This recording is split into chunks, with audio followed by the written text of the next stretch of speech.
Feel Good Friday clip from the New You Clinic. A little bit late this week. I've been away gallivanting to the Galway Arts Festival with my daughter.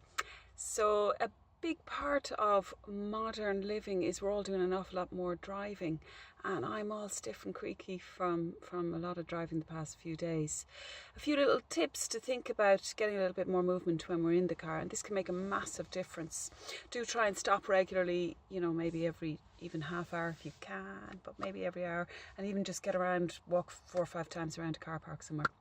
Good way to just stretch out a little bit. While we're driving, simply rocking your pelvis around a little bit is a great idea. So if you think about the waistband of your trousers, that's at the level of your pelvis, and if you think about that moving forward and backward, like your pelvis is a bowl that you tip forward and backward. As we're making this movement, you'll feel your small of your back flatten back into the chair behind you and then arch a little bit from the chair.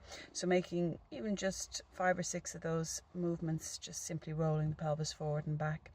A side to side movement where we're hiking one sit bone and strongly pressing the other sit bone into the chair, and make sure that your waist muscles are joining in on this movement. So a good way to make sure that it really is the waist muscles rather than your whole body shifting away is to keep your shoulders against the chair back. So with your shoulders against the chair back, rocking and lifting the pelvis one side and the other, that really helps to engage a lot of our abdominal muscles. I find if I'm doing a lot of driving and traveling, my digestion gets a little bit sluggish, and that can help with that. Think about your shoulder blades and your arms. Obviously we don't want to be doing too much of this while we're actually driving, but if you're stopped at traffic lights, that's a great little opportunity to mobilize. Simply rolling the shoulder blades around, really nice. Try isolating one shoulder blade by keeping the other shoulder blade against the back of the chair. That makes us a little bit more focused in the movement. If we're again stuck in traffic, play with them a little bit. Get one shoulder blade rolling backwards while the other one rolls forward, and then switching for a few cycles. Simple side to side movements of the head. Again, this would be one for when you're actually stopped rather than during driving, please.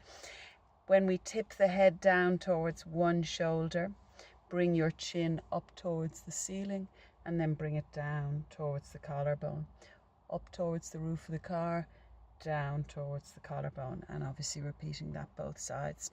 A little bit of wrist movement, also really nice, just to bring a little bit of circulation and flow through the hands and the shoulders if we're gripping the wheel an awful lot.